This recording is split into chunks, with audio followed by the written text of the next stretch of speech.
vous verrez que je suis toujours dans les faits, les autres sont dans la mythologie. Le frère missionnaire Samson dit que la Bible n'a pas été apportée pendant l'esclavage, ce qui est strictement faux. Il nous parle de l'eunuque éthiopien. Je ne sais pas s'il sait ce que veut dire le mot eunuque.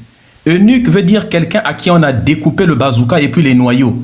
Les hommes savent de quoi je parle. C'est ça qu'on appelle un eunuque. Donc toi, c'est quelqu'un qui n'a plus ses attributs masculins, à qui on a découpé son entreprise familiale.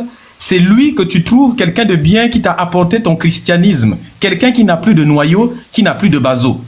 Je ne vois pas en quoi est-ce que c'est quelque chose de bien. Donc, la première fois qu'on cite un noir dans la Bible, c'est quelqu'un qui n'a plus de bangala. Moi, déjà, je devais trouver ça assez louche, mais je ne sais pas pourquoi toi, ça ne te gêne pas. Et en plus de ça, il faut que tu saches que le christianisme est entré en Éthiopie sous le roi Ezana. Ezana n'avait que 14 ans. Et c'est Frumentus et Aesius qui ont apporté le christianisme là-bas. Et où est-ce qu'ils ont pris ce christianisme? Ils l'ont pris de l'Égypte qui avait déjà été copte. Les Romains avaient déjà imposé le catholicisme copte en Égypte antique depuis longtemps. Et bien avant l'Égypte, l'actuelle Libye, Maroc et Algérie et Tunisie avaient déjà été christianisés avant. Et tout ça, ça s'est fait sous la violence impitoyable de l'Empire romain qui avait brûlé la bibliothèque d'Alexandrie et qui a forcé tous les gens qu'on appelait les Kersecheta, c'est-à-dire les gardiens du culte ancestral, à se convertir par force. On appelle ça une colonisation, monsieur. Voilà comment le christianisme est arrivé. Et même lorsque Frumentus,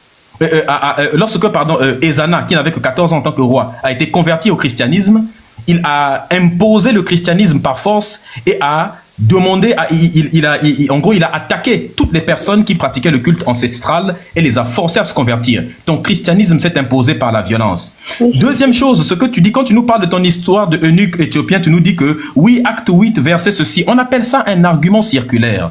Pour me prouver que ce que dit la Bible est vrai, tu ne peux pas me dire que ce que dit la Bible est vrai parce qu'il est écrit dans la Bible que c'est vrai.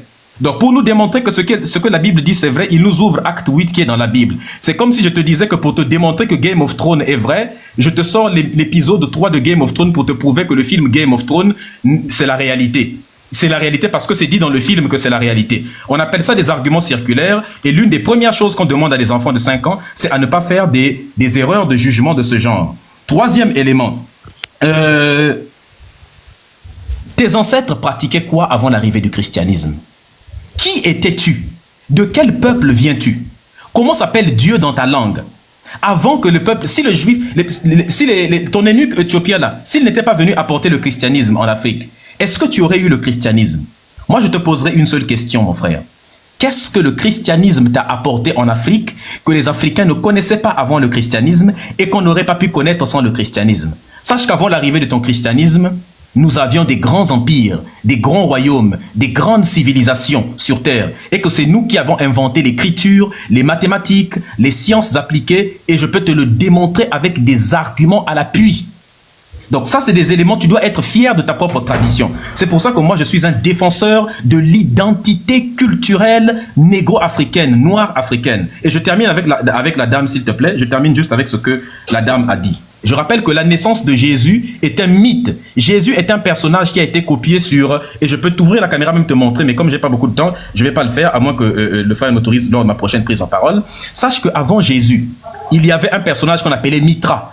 Il y avait Krishna, il y avait Bouddha, il y a, comment il s'appelle, Horus de l'Égypte ancienne, il y a Dionysos, il y a Héra, il y a Apollon, il y a Zeus. Toutes ces personnes sont nées d'une femme vierge. Ils sont nés, lorsqu'ils sont nés, il y a une étoile qui était apparue à l'Orient. Lorsque toutes ces personnes sont nées, ils sont nés le 25 décembre. Toutes ces personnes-là, quand ils sont nés, il y a 3 sages qui sont apparus, qui ont apporté de l'or, de l'encens et de la myrrhe. Lorsque Horus est né, c'est la même chose qui était arrivée. Horus, dès l'Égypte ancienne, avait ressuscité un type qui s'appelait El-Hazar-Ous, le fameux Lazare qui sera copié dans la Bible. Sache que toutes ces personnes que je t'ai citées avaient 12 disciples. Toutes ces personnes-là, on ne connaît pas leur vie depuis leur jeune âge jusqu'à l'âge de 30 ans. Et comme par hasard, à 30 ans, ils ont tous commencé à faire des miracles. Bouddha, par exemple, a nourri 500 personnes avec juste un petit panier avec du pain à l'intérieur. Toutes ces personnes sont mortes. On les appelait tous des bergers. On les appelait tous des porteurs de paix. On les appelait tous des agneaux de Dieu. Et toutes ces personnes-là sont morts, ils sont ressuscités le 3e jour et ils siègent à la droite de leur Père également. Donc Jésus est un personnage fictif. Toutes ces personnes que je t'ai citées, tous ces personnages, leurs histoires ont existé avant l'invention de l'histoire de Jésus. Tu suis un personnage fictif qui n'existe pas. Et toute ta vie est basée sur une fiction entière. Et je termine avec la dame quand elle dit que personne ne sait, personne ne sait. Moi, je sais, madame. Quand je dis que je sais, c'est que je sais. Et tout ce que je dis est probant, vérifiable, donc, palpable. Et quand tu dis que personne ne doit dire qu'il sait, que seul Dieu sait, bah, moi, attends d'abord, je termine. Moi, je ne t'ai pas coupé, s'il te plaît. S'il te plaît, Tiffany. On a le droit de répondre. Donc, tu as dit que ton Dieu a 99 noms. Déjà, si tu rencontres quelqu'un dans la rue, pose-toi la question toi-même. Imagine, tu rencontres Seigneur Bonbon dans la rue et tu lui dis comment tu t'appelles. Il te dit, ah madame, moi j'ai 99 prénoms. Vous voulez que je vous donne lequel? Comment tu vas le traiter? Tu es en train de comparer Dieu et Seigneur. On sait tous que Dieu n'est pas, c'est pas une personne, c'est pas un humain, c'est pas une personne banale. Donc tu es en train de comparer une personne. Dieu est un personnage fictif. Prouve-moi que ton Dieu existe. Ah mais moi je sais que mon Dieu existe. Mais en fait le problème, la preuve, c'est que toi en fait, tu t'essayes de me dire tout est faux, votre Dieu il n'existe pas. Moi je suis contre. Mais en fait là c'est un débat. On parle de chaque religion. Je suis pas en train de dire. Moi tout ce que tu me dis. Moi je sais que mon Dieu il existe. Je sais que ma religion elle existe. Je sais que c'est pas inventé toute pièce. Déjà, on sait que la religion la plus ancienne, c'est le judaïsme. Et tu peux le chercher. Tu peux le savoir parce que tu as l'air de tout ça. C'est faux. Bah c'est faux. Alors écris, quelle est la religion la plus ancienne? Avant que le judaïsme n'existe, le culte en Égypte ancienne, il y avait un pharaon qui s'appelait Aton. Il pratiquait le culte de Aton, qui est le premier monothéisme au monde. À cette époque-là, vous n'existiez pas. Vous n'existiez pas. Le peuple juif. Démontre-moi que votre peuple existait à cette époque. Mais les juifs, mais on a une histoire. En fait, moi, je suis au grand de mon histoire. On était esclaves chez Pharaon. Si tu me donnes une seule preuve, si tu me donnes une preuve véritable que les juifs ont été esclaves en Égypte, je me coupe une couille en direct. Bon, par contre. Vous n'avez jamais été esclave en Égypte. C'est juste une façon de parler. Ok, je retire le mot. Vous n'avez jamais été esclave en Égypte. C'est un personnage fictif et mythologique. Pardon, c'est une histoire fictive. Aucun égyptologue sérieux sur cette terre ne peut démontrer que le peuple juif n'a été esclave. Les pyramides n'ont pas été construites par des esclaves. Elles ont été construites par des gens qui étaient payés. Non, on devait être esclaves pendant 400 ans. Ensuite, on a eu les 10 plaies. Il y a eu Moïse et son frère qui sont venus nous sauver en Égypte. On a fait 210 ans au lieu de 400 ans. On était en fait exprès pour la sortie d'Égypte. Mais t'es pas au courant du miracle que Dieu nous a fait, qui a ouvert la mer en deux? Ça, t'as jamais entendu? Sérieux? Donc, tu crois vraiment que... Tu t'es jamais renseigné? Bon, parce que moi, je me renseigne sur beaucoup de choses. Tu te renseignes sur rien. Ta Torah, je l'ai déjà lu un nombre incalculable de fois. Alors donc tu es en train de me dire ceci, regarde. Si je comprends ce que tu dis, écoute d'abord. Premièrement, moi je me base pas sur des mythologies mais sur des faits. Je connais très bien ce que dit ta religion. Je sais même que ton Dieu autorise de vêter les femmes dans ta Bible. Je peux même dans ta Torah. Je peux te sortir des versets. Oui, Deutéronome chapitre 21 du verset 10 jusqu'à 14. Et Ézéchiel chapitre 9 verset je crois 6. Je peux te donner tous les versets. C'est autorisé là-bas où ton Dieu le dit. Vous avez le droit d'avoir Ésaïe chapitre 13 verset 16. Ton Dieu autorise de vêter les femmes et les enfants. Nombre chapitre 31 verset 16 et 17. Ton Dieu autorise de vêter les femmes et les enfants. Ça, c'est ton Dieu que tu crois. Si tu penses que c'est faux, tu ouvres ta Torah tout à l'heure, tu lis devant 1200 personnes et tu vas voir à l'intérieur. Si tu penses que, comment peux-tu penser qu'un Dieu, un véritable Dieu, peut autoriser de faire ça sur une femme alors que toi, tu es une femme? Et en plus sur des enfants. Mais rien qu'une histoire. Il y a une histoire que j'ai appris il n'y a pas longtemps en plus pour l'école. Bon, bref. J'ai appris la Torah, il y a eu un viol. C'est vrai, il y a eu un viol. Et non, ne prononce pas le mot, dis un V. Un V. Ah oui, pardon, il y a eu un V. Pardon, il y a eu un V. Dans la Torah, qui un homme à la femme, et dans la Torah ça a été noté qu'il a été puni, que Dieu l'a puni, il lui a fait 3 punitions. Donc je vois pas pourquoi il y a cette histoire que j'ai appris il y a pas longtemps, que cette personne a été punie 3 fois pour le V qu'il avait fait, et que c'est autorisé, c'est interdit dans la Torah. Déjà c'est interdit, mais tu peux l'écrire.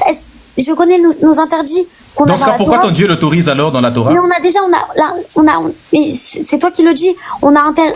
Non, c'est pas moi qui le dis. Attends, Deutéronome chapitre... Attends, je Tu vais peux lire, hein. je vais Seigneur, est-ce que si tu as une Bible, toi tu peux nous servir de Alors juge, s'il te peut-être plaît. que, en tout cas, alors Voilà, il va lire. Attends, il va lire. Il a le téléphone avec lui, on va vérifier. Ça dit quoi? Prends deux versets. Prends d'abord 3 versets. Prends d'abord Ésaïe chapitre 13, verset 16. Ésaïe 13, 16. Si tu peux lire en haute voix pour que tout le monde écoute. S'il te plaît, je veux le verset Isaïe chapitre 13, verset 16. S'il te plaît, je veux que tu me Oui. lises ça maintenant. Moi, hein? Ou bien quelqu'un d'autre? Bon, il va me lire ça ici. Voilà. Qu'il nous lise ça. Ésaïe chapitre 13, verset 16. Puis ensuite, il lit le livre de Nombre, Absolument. chapitre 31. Voici le verset Isaïe 13h16 selon la version Louis II. Leurs enfants seront écrasés sous leurs yeux, leurs maisons seront pillées et leurs femmes violées. Voilà. Leurs femmes seront quoi? Tu as entendu dans c'est bon? Leurs femmes seront... Toi, tu pries un Dieu qui dit que leurs femmes seront vées. Ça, c'est ton Dieu, c'est la bouche de ton Dieu qui parle. Est-ce que tu es d'accord avec quelqu'un qui dit que leurs femmes seront vées?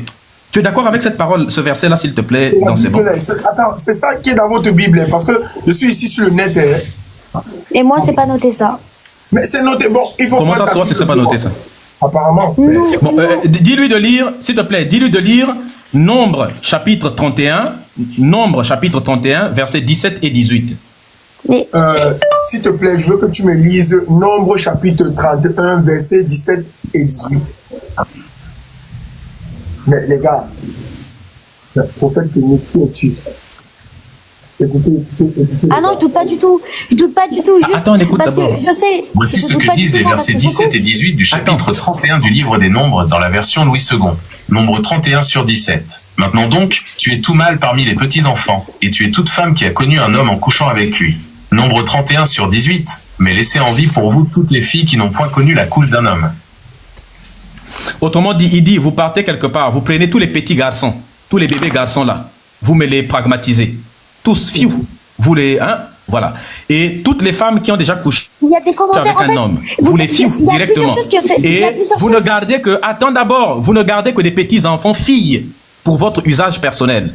Va sur Torah Box, tu tapes Torah Box dans Tiffany. Tu tapes dans Torah Box, il y a bien écrit les enfants filles, vous les gardez pour votre usage personnel. C'est pour foi. Maintenant, s'il te Mais plaît, vous parlez dernier de la verset. Bible. La Bible et la Torah, c'est deux choses différentes. Nous, ce qui nous a été Ces donné, versets-là sont écrits dans Torah Box. Il faut que tu saches que dans la Bible, les 5 premiers livres alors de la là, il Bible, précise c'est la pas Torah. c'est la Torah. Je vais vous lire moi un verset où ça a été noté. Il y a c'est le Deutéronome 22. Je sais pas si je l'ai bien prononcé, qui parle d'un homme qui couche avec une jeune fille non mariée. Et certaines personnes traduisent ça comme V. Écoutez la Sauf que dinguerie vous qu'il y a savez que dans ce qu'elle va lire. S'il te plaît, lis ça exactement sans déformer. D'accord? Je sais ce que tu es en train de lire. Dans ce verset-là, il est dit que... Je connais tellement ta J'ai Bible que regarde. l'explication. Je connais tellement ta Bible qu'avant que tu lises, écoute ce qui est écrit à l'intérieur. Je vais te le dire de mémoire. Il est dit à l'intérieur que si un homme vêt une femme, une fille par exemple, si cette fille-là n'a pas crié, eh bien les deux seront pragmatisés. Les deux font leur enlever la vie. Bon, alors moi aussi, je vais regarder votre Bible parce que tu dis des choses, mais j'aurais pu aussi m'en renseigner sur votre Bible. Tu peux me Mais dire ton ce que Dieu tu ne veux. savait pas Moi, que si la tu seule vês chose une où il y a femme, eu un mal. mais ton Dieu ne savait pas que si tu vês une femme, un homme peut lui mettre la main sur la bouche ou bien peut l'étrangler pour l'empêcher de crier. Et ton Dieu dit que si la fille ne crie pas. C'est faux. Regardez un peu. Prophète Kémy, tu as demandé à Tiffany ici que ton Dieu existe, qu'elle prouve. En fait, toi, ton Dieu existe. Oui, s'il te plaît, est-ce que tu peux demander à ton intelligence artificielle de lire Alors, juste un nous, dernier d'accord, verset, nous, après je déjà, coupe mon on fait micro. cette histoire. Attends, Tiffany, je lui demande juste de lui demander, dis-lui seulement Deutéronome chapitre 21, de Précise verset de la 10 Torah. à 14, c'est Juste tout. Après précise. je coupe mon micro. Deutéronome Mais chapitre qu'il précise 21. de la Torah. Oui, de la Torah, il n'y a pas de souci. Il faut Mais tu comprends pas quelque préciser. chose. Écoute, je vais t'expliquer un truc. La Bible est un livre qui est un livre qui est composé lui-même de 66 livres. Et dans la Bible, les 5 premiers livres de la Bible, c'est Genèse, La Torah. Exode, Nombre, Deutéronome, et puis Bereshit, Lévitique, Shemot. Nombre et puis Deutéronome, pardon. C'est ce qu'on appelle le Pentateuque, c'est-à-dire les 5 premiers livres. Le Pentateuque constitue ce qu'on appelle la Torah. La Torah, c'est le Pentateuque, les 5 premiers livres qui sont la parole de Moïse. Tu devrais apprendre ta propre religion d'abord. j'apprends, j'ai à l'école du CP jusqu'au bac, au terminal, on a une matière toute sur nos ancêtres, on apprend la Torah. J'ai appris de A à Z la Torah, je sais de quoi ça parle. Même aujourd'hui, on a la Torah. Aujourd'hui, nous, la chance qu'on a dans le judaïsme, c'est que la Torah, elle a continué. Il n'y a eu aucune modification. Oui, il y a eu plein de modifications. Nous, la Torah qui a été donnée il y a plus de 3000 ans au mont Sinaï avec Moïse, notre Torah, elle a été donnée là-bas. Donc, au mont Sinaï, la Torah, elle a été dévoilée. Pour toi, qui a écrit toute la Torah?